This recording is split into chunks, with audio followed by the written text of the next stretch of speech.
Good evening, everybody. Welcome to the Pits of Motor Chaos. It's yours, Dave. I got online with me special guest, Nostalgia and Nitro Funny Car driver, the Bad Manners, Scott Stanger. How you doing, Scott?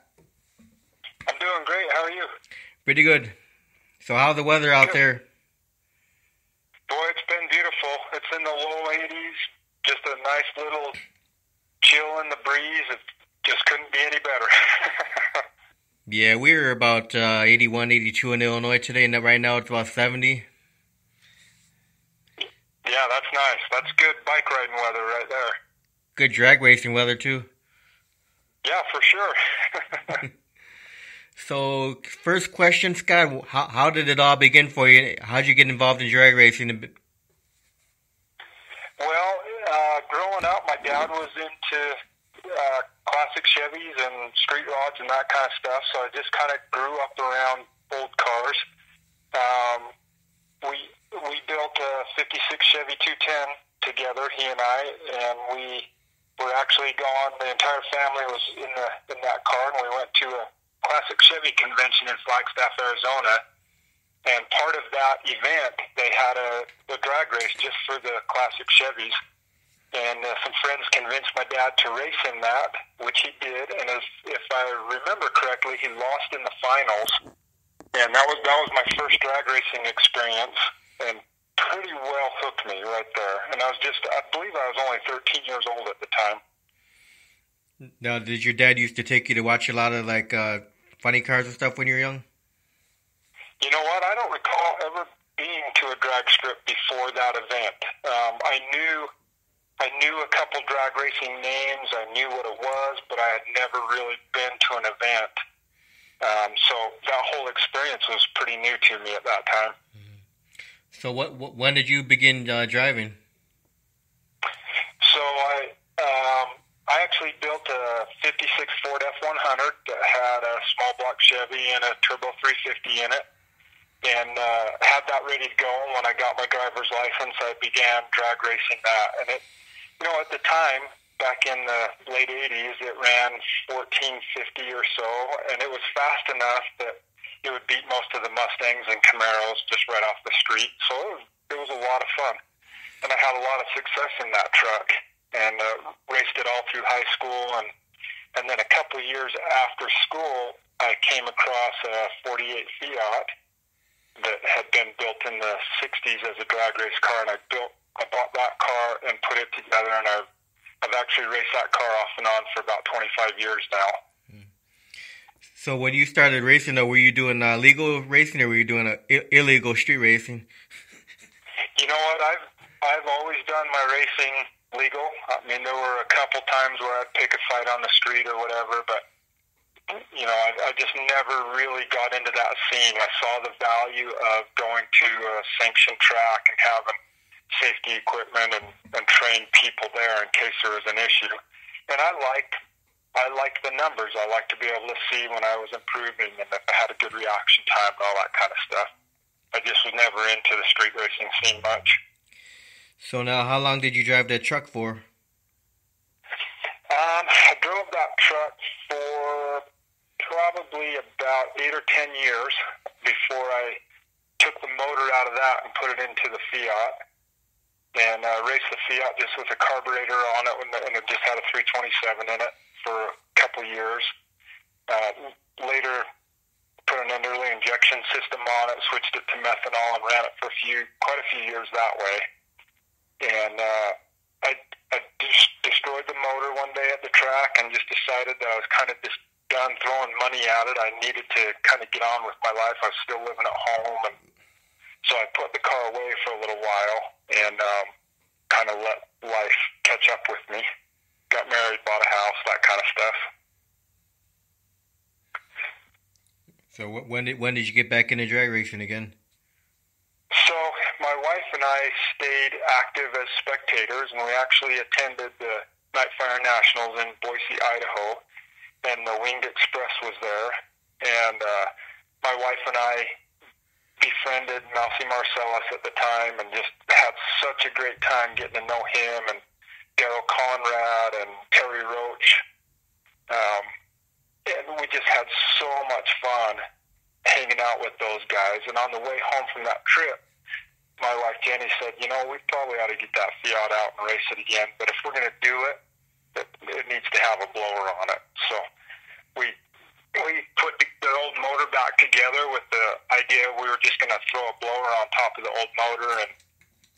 And once we got into it, we realized that wasn't going to work out very well and ended up building a 357-inch small block specifically for the blower.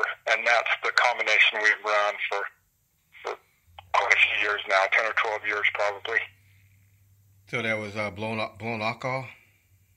Yep, blown alcohol. It's we run the Heritage Series with the thing, so we run in the Nostalgia Eliminator class. It's a 760 car. So I've been 764, 180 miles an hour. It's 96-inch wheelbase. Has a small tire on it, sits up high. So it can be a pretty good handful to drive. A really fun car. So you're currently still driving that car too? I haven't driven it in a couple years because we've been focused on the funny car deal, and the financial strain that car has put on us just doesn't allow me to do both. So at least for a little while, the Fiat's parked, but it'll see the track again before too much longer. Oh yeah, if you want to run nitromethane, you got to bring some money out. Yeah, you do. It's not an easy thing to do. I'm just an average working guy, just like everybody else, as is my wife. And between the two of us, we've made some compromises to be able to afford to go race. And sometimes it stretches the budget, and we just do the best we can with what we've got. So how did the Bad Manners funny car come about? So I actually bought, while I was racing the Fiat, I actually came across one of Tony Bartone's old top alcohol cars, and I had an interest in converting that car and running it with the Nostalgia Funny cars with the Heritage Series. And while I was working on building that car, we were racing with Scott Mason, who had the Sudden Impact Nostalgia Top Fuel car, had a Chevy in it, one of the very few cars that ran well with the Chevy. And so we kind of chased him around the West and just really got hooked on the thrill of racing nitro, as well as the camaraderie. Just everywhere we go, we made friends, and it was just so much fun, and we wanted to be a part of that. So I began building that car, and things got rough for me at work. I had to kind of stop working on it. And when things finally turned around for me, I had an opportunity to buy this car that we have now. It came out of the Midwest. So I sold my original car and bought this, used my best parts to get this car running, and then we just carried the name, the Bad Manners name, from the Fiat over to the funny car. No, this one's Bad Manners 2? Technically, it's Bad Manners 2. But we just call it Bad Manners. You get Bad Manners the Fiat or Bad Manners the funny car. Right. Now, how did you come up with the name Bad Manners? Actually, when I purchased the Fiat, that was the name that was on the car, and we stuck with it. So if you look at pictures of both the Fiat and the funny car, they're both named Bad Manners, of course, but they both have the phrase "'Tis quick" painted on the front of the car. And where that came from is "'Tis Quick" was the original name of the Fiat that the three partners gave to that car when they built it back in the 60s. And when I purchased that car, the fellow I bought it from just asked me to carry that name on so that it kind of kept a trail of history for the car. And so we just carried all of that right over into the funny car as part of the evolution, I guess. At least that's the way I see it. So now the funny car, what kind of body is on that one? It's got a 73 CUDA body on it. No overhang, so it's just a flat nose. It has pretty much all the stock proportions. The windshield stood right up like the old, just like they were. And that's, it's just got a aluminum plank on the back for a spoiler. No spill plates or anything. It's just as old school as it gets. Oh yeah, the car looks beautiful. Thank you. Appreciate that.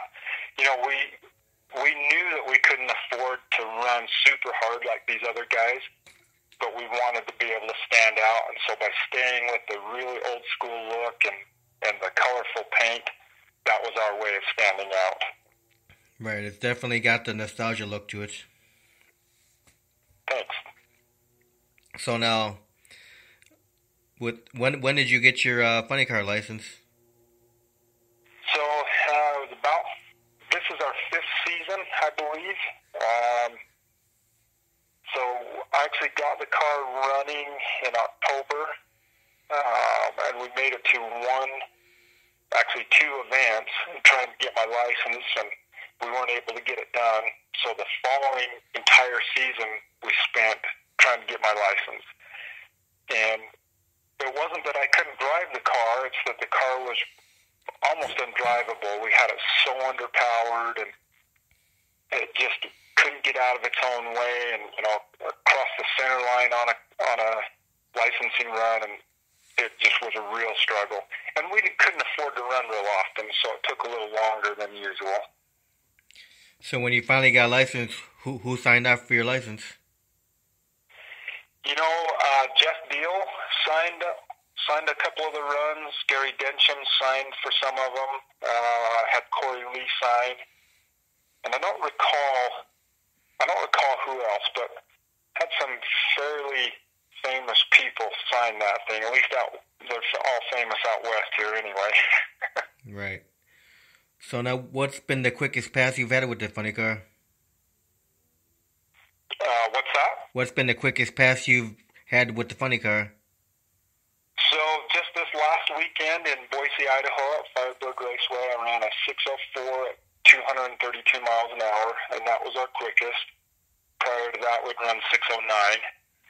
And, 6:04 isn't a huge improvement over 6:09, but it was just smooth as glass, no vibration, no shake. Didn't even hardly touch the electrodes on the spark plugs. It was just a beautiful, clean run. We were just really excited to have that under our belts because it's been a long time coming. Right. So with the Fiat, what's the quickest pass you've made with the Fiat? The Fiat the best I've run in that is 764, 179.9. And we did that at the Hot Rod Reunion in Bakersfield, California a few years back. And since then, we've kind of worked on the tune-up a little bit. I think it'd go a little bit quicker than that, but in that car, with that wheelbase, that's cooking. I don't know that I need to go a lot faster. Yeah, with the funny car, I was watching a video that you made a while back with a real long smoky burnout. Yeah, so that was another thing. We're trying to get a couple match races so that we can, have some funds to keep running. And again, I go out and run 630s, and some of these other guys are running 580s at the same track. Well, they do these little wispy burnouts, and it's all part of their process and their routine. And I can go out there and lay down a burnout and win the hearts of the crowd, just with one good burnout. So I don't do that every time, but every once in a while I'll throw one down, and it usually gets people pretty excited. Right, you're out there to show the fans how nostalgia drag racing with the long smoky burnouts and dry hopping and all that stuff. Yeah, I stay away from the dry hops. Just I'd sure feel bad to damage the motor or do something stupid in a dry hop and not be able to make a run. But I have a lot of fun doing those burnouts. In fact, we're headed to Bandimere Speedway here in a couple weekends, and I think I might throw one down for those guys there. They get a huge crowd at that event, and it'll be fun to just let her rip. Yeah, get that big standing ovation from the crowd. Definitely. Now, when you're in the funny car, can you hear the people? Can you hear them cheering, or you can't hear anything in the car? No, I can't hear them. And you're really pretty focused on the task at hand. But when we get back to the pits, people are incredible. They come up and shake your hand and high fives, and let you know they were rooting for you and they love to burn out, and that, that really goes a long way as far as keeping us excited and wanting to go back. So now for you, Scott, do you have any funny car drivers from back in the day that were inspirational to you? Not really, because until I was a teenager, I didn't know too much about that. I only knew a couple names. I knew who Jim Dunn was, and I knew who Gary Densham was, and I just knew that really from like the wide world of sports on TV. And so I didn't really have a funny car hero, so to speak. But I will tell you that when I got into the nostalgia funny car, one person really, several people stepped up to help, but one person who was the most friendly of all was Gary Densham. And it was such an honor to me to have such a legendary person kind of take me under his wing and offer advice, offered parts, offered his crew if I needed it. And so that was a huge honor. And now when we see each other at races, it's like we've been friends our whole lives. And so that was a big honor. And then more recently, we befriended Del Toldy, and Del has been helping, and what a great honor to have such a legendary person looking after us and helping us a little bit here or there.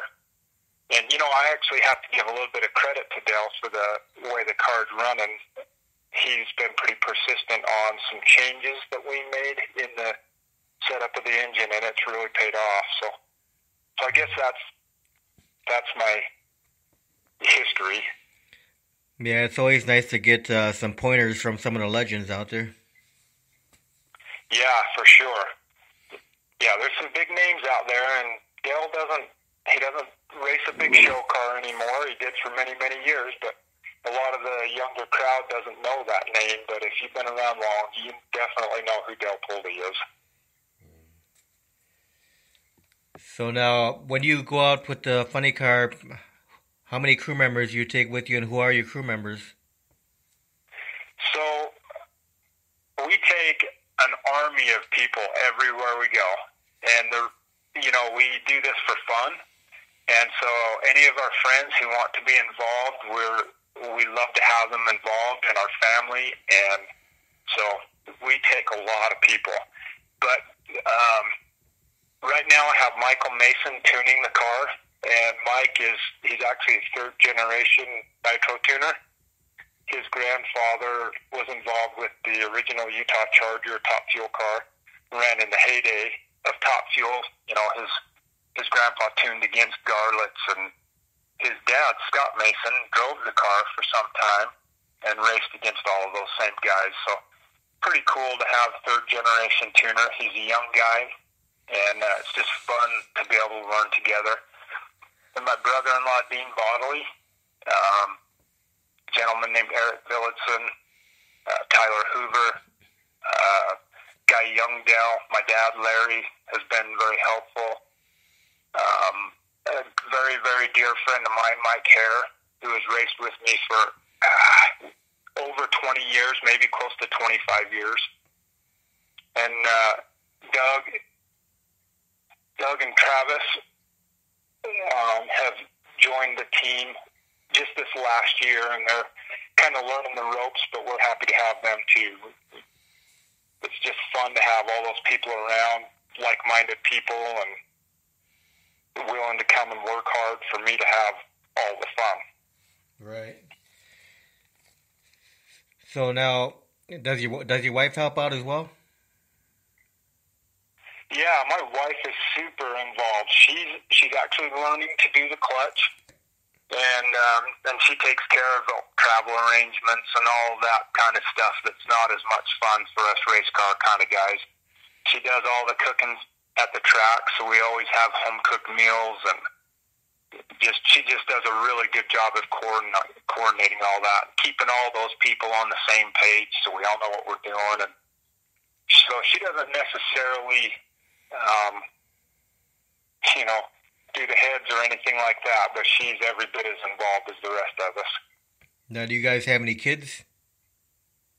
Yeah, so we've got two daughters that are both grown up, and our older daughter, Lori, kind of has her own life. She comes and races with us when she can, but she's busy.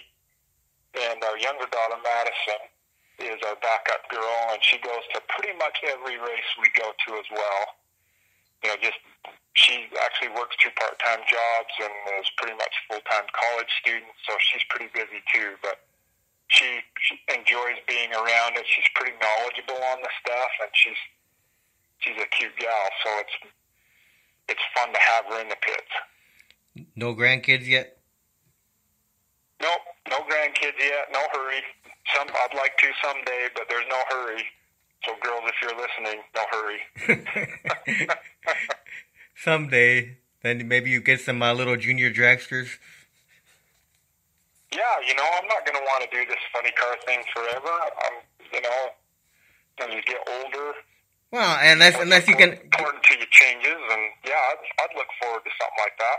Unless you're gonna go like the Greek and keep going to your I don't know. No one knows his real actual age right now. He's like in his 80s though. Yeah, a good friend of mine that lives just kind of across town here, Garth Widdison. He's actually a Utah drag racing legend. He raced in the heyday of Top Fuel back in the 70s. He was involved with the Utah Charger. But he just got his Nostalgia Funny Car license this last weekend, and he's 72 years old. So I still got a lot of good years left in me, I think. Man, as long as you feel good behind the wheel, you keep doing it. Yeah, as long as I can afford it, and as long as we're having fun, I'll keep strapping in. Yeah, when the fun stops, then you gotta retire. Yeah, it just costs too much. It's too much work. And it costs too much. If you're not having fun, I don't know why you would do it. And, we want to win, we're competitive, but that's not why we go. We go to have a good time and to hang out with the other teams and meet people and fans. And so as long as we've got that going for us, we're all in. So you currently have no sponsors? So I don't have any cash sponsors right now. We do get a little bit of help from Clean Boost Oils, which if there's any nitro racers out there that aren't using Clean Boost, you need to look into this stuff. It's amazing. And it's actually owned by Brett Weinberg out of Salt Lake City here. So we really love that not only do we get a killer product, but it's local. And then we get a little bit of help from Chad Bangeter Restorations. He's a local hot rod shop here. A guy by the name of Chuck Argon helps us with the promotional goods, and the blower shop out of Boise area has taken good care of us on blower maintenance and things like that. So we're getting some help on some parts and some labor, but no cash right now. And I'd sure like to change that. So anybody out there listening want to sponsor Scott, you're welcome. Yeah, hit me up on Facebook. Boy, there's no amount of money too small to help us. Every little bit helps a bunch. So now, Scott, what was it like getting behind the wheel for the first time of a Nitro Funny Car? Well, so I have a lot of passes in that little Fiat. And a 96-inch wheelbase car, it's squirrely. It's very well known for wild passes. And when I got ready to go into the funny car, quite a few people told me with all that extra wheelbase and the low center of gravity and a little bit of downforce, it was just going to be so natural for me to drive. And I'll tell you, those people never drove a nitro car before, because it wasn't natural or easy at all. It was the very first time I stepped on the throttle, it was completely disorienting. There's such a wave of sound and concussion and the acceleration. I just wasn't even really sure what was going on. And by the time I got my wits about me and understood what the heck was going on, I was right on top of the center line. So, then it's a let out and just idle down, take a few deep breaths, and wonder what in the heck I've got myself into. So now, when you got a weekend of drag racing coming up, what goes into preparation for you to get ready for this weekend? Well, on a typical, the week before, we'll have the motor all apart pretty much until a couple days before we're ready to go. We're just going to do routine stuff. We're going to look at the bearings and the rings, and we'll probably check valve springs and make sure all the valves are in good shape, stuff like that. It's really pretty routine stuff, but we just do it often, just to make sure everything's okay. This next outing, before we head to Denver, we actually serviced the car in Boise. After that 604, there was absolutely no damage, so we just put it back together and we're ready to go. So now, what are your favorite tracks to run on? Well, we've had the best success at Firebird Raceway in Boise. Of course, we're fond of Rocky Mountain Raceway here in Salt Lake City because it's 30 minutes from home, and because I've raced there since the 80s. Mike Eames, who is the general manager there, is a longtime friend of mine. We grew up in the car scene together, so we have a lot of fun there too. Unfortunately, this is the last season. At the end of this year, that track is closing permanently, so that pretty much defaults Firebird there in Boise as our home track at this point. Well, it's always sad when we lose drag race tracks. It is sad. It's a pretty awesome facility as far as the modern amenities, and the track surface is smooth and flat. There's a long history of drag racing in that spot. It was Monteville Raceways before Rocky Mountain Raceway. It's a shame to see it go, but that seems to be kind of the way the world's going. Yeah, like we lost English Town earlier this year. New Jersey. Yeah. I'm not familiar with that area out there. We've never ventured that far out, but I'm aware of the issues they have out there too. Yeah, that was a legendary track. The English Town. Yeah. Yep. All the big guys raced there. Yeah, and in the heyday of Top Fuel years ago, Bonneville Raceway was a major stop for all the big names. Forrest ran there, of course Jim Dunn, actually all those guys there. Anyone who had a name ran there. And so, like I said, there's a lot of history there. It's a shame to see it go. Yeah. But at least we're thankful that, Boise is a 4.5-hour tow away. Vegas isn't a whole lot further than that. And then Denver's about an 8-hour tow. So we've got 3 really good facilities, within a day's drive. So we'll still have some opportunity to run. It's just disappointing that our local friends and fans won't have the ability to see us without making a trip out of it. Right. But we'll still have a lot of fun everywhere we go, and it really doesn't matter where we're at. We're going to have a good time. Now, do you run quarter mile or eighth mile or both? Everything out here is quarter mile. Everything we've run. There are a couple 8-mile tracks around, but one of them's brand new, and we'll probably let them get things sorted out before we send the fuel car down the track. And then the other in Evanston, Wyoming, is just not set up for a car of that nature. But, I have a street car. I've got a late model GTO that I've had up there. I've done some 8-mile racing in Wyoming, and it's just a blast. But I do prefer the quarter mile. Now, if you ever go run Funny Car Chaos, then it'd be run the 8th mile. Yeah, and I've got nothing against 8th mile if that's the format. Like I say, wherever we go to have fun, regardless of what's going on around us. So. Yeah, it's nice to see that the Funny Car Chaos, spreading its wings now, going to 4 events this year. Chris Graves started out last year at 1 event. Now he's got 4 this year. Yeah, that looks like an interesting deal. It looks like a really good time. Right now we don't venture too far from home, and we don't have anything out this far west just yet. But we'll see. We'll see what the next, maybe towards the end of the season or into next year, see if we can figure a way to venture a little further from home and maybe hit some of that stuff. It'd be fun to go, get out of the West Coast circle a little bit and race with some different cars and meet some new people. We'd look forward to that for sure. Yeah, it would be great to see you come up here towards where me and my wife are at, by Great Lakes Dragway, Union Grove, Wisconsin. That's another legendary track. Yeah, is that where they do the big gasser meet every year? Yeah.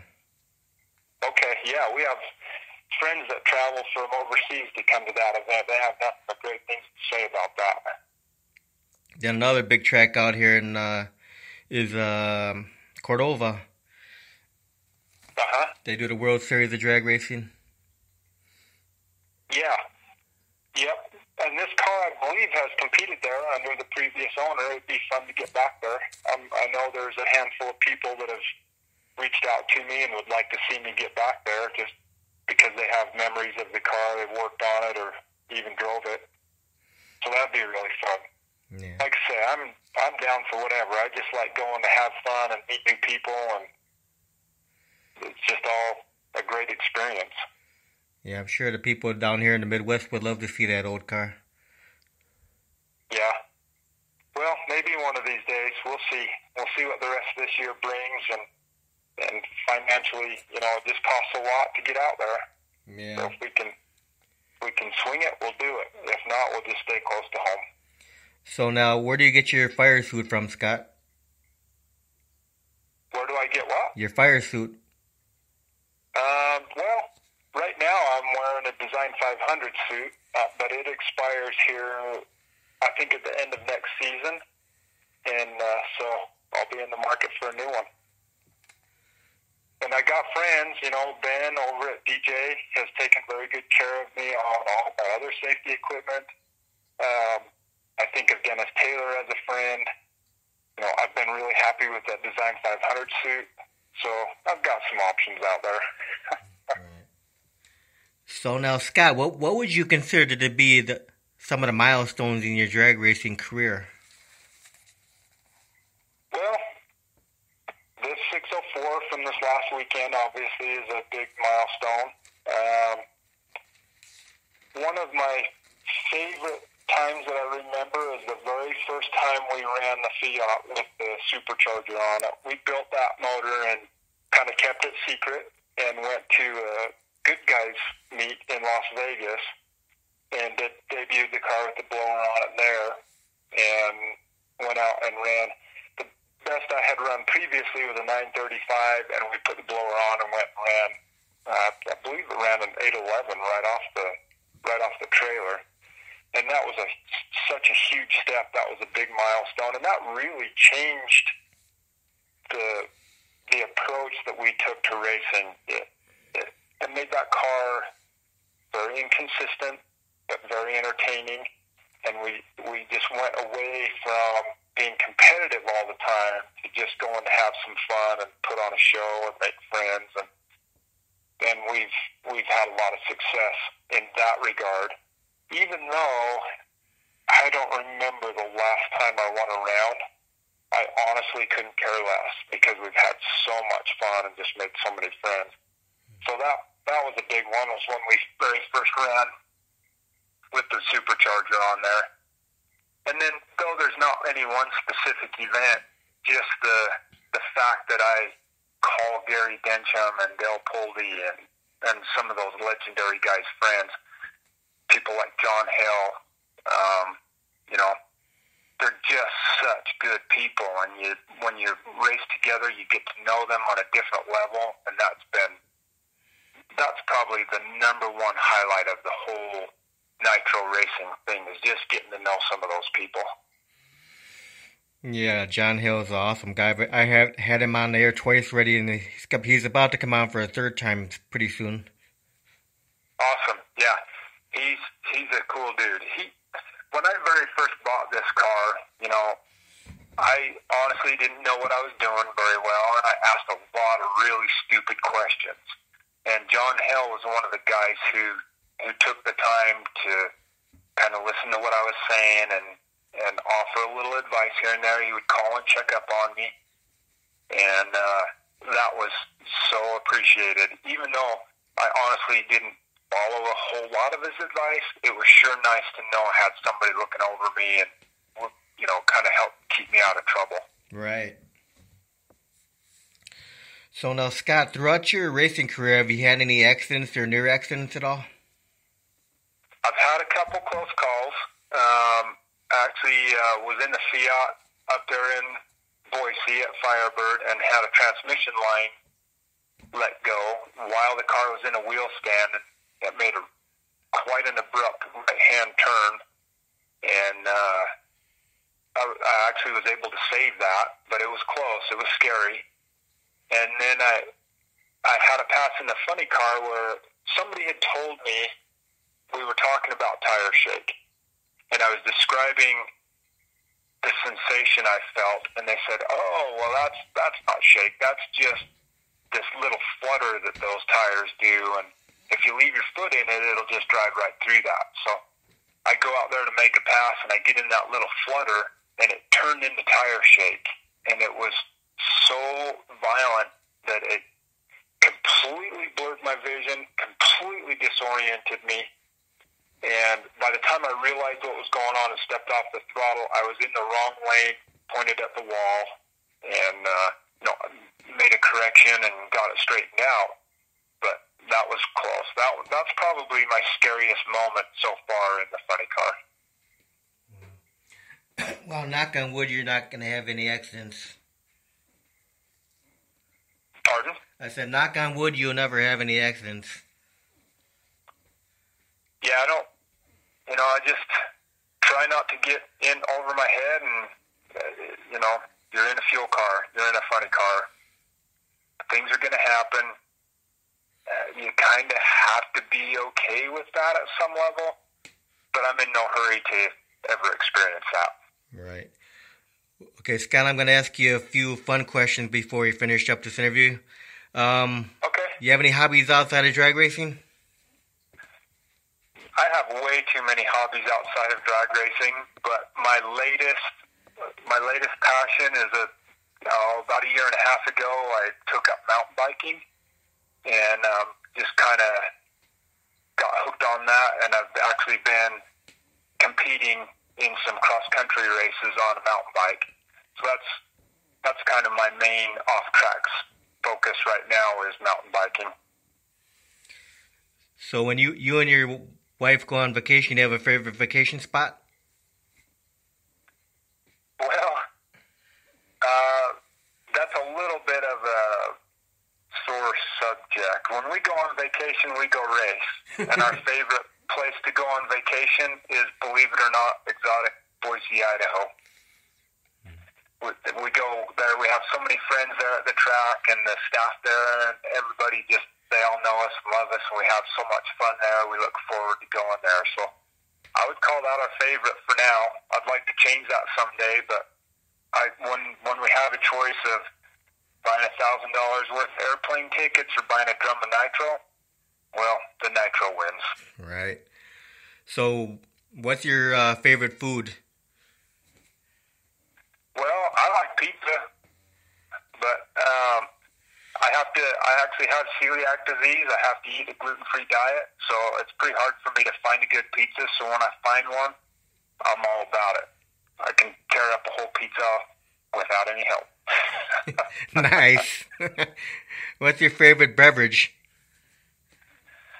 Oh, I don't know. I guess it depends on the day, but probably just the Arnold Palmer.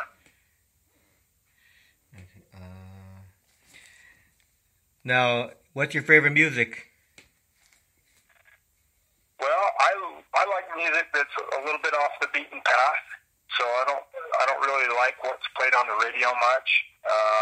One of my favorite artists is Nico Case, kind of an alternative, you might call her alternative country. I don't know. I do like some classic country, but I grew up in the 80s. I grew up on new waves. So, Depeche Mode and Flock of Seagulls and stuff like that. So that's probably not an answer you hear very often, but that's what I grew up on. That's what I like. Yeah, modern English and Simple Minds. Yeah, exactly. Simple Minds and all that stuff. There you go. You and I must be about the same age. I just hit 50 last month. Okay, we're close. I just turned 47. Yeah, I got a few years on you. Yep. So now, if you could go back in time shed, would you do anything differently? Well, I think I was a little bit introverted all through school. I didn't play any sports, even though, I'm actually built. I probably could have played basketball or wrestled or whatever. So I probably have been more physically active in my teenage years and been more involved with sports. But otherwise, I just don't have anything to complain about. I've been very fortunate in my life. My folks didn't have a lot of money when I was growing up, but they did the best they could with what they had. And that kind of instilled a trait in me to, regardless of how good or bad things are, to just appreciate what you've got and just have fun with what you've got. And I believe that that's one of the qualities that my wife saw in me. And we've been married for a long time and have 2 great kids. I just don't see what I would change. I'm pretty happy with where I'm at. Well, that's good to hear. So, how important do you think it is for the kids to come out to watch drag racing? Well, there's no future for drag racing if we don't get the younger crowd out there and get them involved. And, outside of the junior drag racing program, I think there's a kind of a hole in the market right now. But things like the no prep races and all that kind of stuff seem to be pulling that younger crowd back in. And so as long as there's something those kids are interested in, even if it's not a nostalgia fuel funny car or a modern pro mod or whatever, as long as there's that interest, I think the sport will stay healthy. It'll probably change, but I think it'll always be around. Right. So what would you consider to be the fondest memory of your whole drag racing career? I have to think back on that one a little bit. It's hard to put a finger on any one event, but I think I mentioned one of my crew guys, Mike Hare. He and I used to talk all the time, and when he was younger, he always dreamed of being able to work on a nitro funny car, and he didn't know that I was buying this car, and we went and got it and brought it home, and I gave him a call and let him know that I had bought it. And I said, you always talked about wanting to work on one. Well, here's your chance. And so for me to be able to give a good friend like that the opportunity to achieve a lifelong goal, that's probably one of the brightest spots of all of this. Yeah, that's awesome. So now, if people that are listening want to find your schedule, where you're going to be at, what's the best way for the Bad Manners page? Yeah, check us out on Facebook. We do have badmannersracing.com, but I got to be honest with you, I'm the webmaster, and it hasn't been updated for a minute or two. So check us out, Bad Manners Racing on Facebook. We're going to be, like I mentioned before, we'll be in Denver here, not this weekend, but next. And the following weekend, we have a heritage race in Salt Lake City at Rocky Mountain Raceway. And then we'll be doing the Fox Hunt here in Salt Lake on June 9th. And then we'll be headed back to Boise for the Night Fire Nationals. That's another heritage deal in August. And then after that, we'll just kind of see if we've got some money. We'll pick another event or two and see what we can do. But that's it for now. That's all we have planned. Sounds great, Scott. Well, I want to thank you very much for your time for the interview tonight. All right. Thank you. It's been a good time. I'm glad you had fun, and we'll do more in the future. Save my number. Okay, sounds good. I will. All right.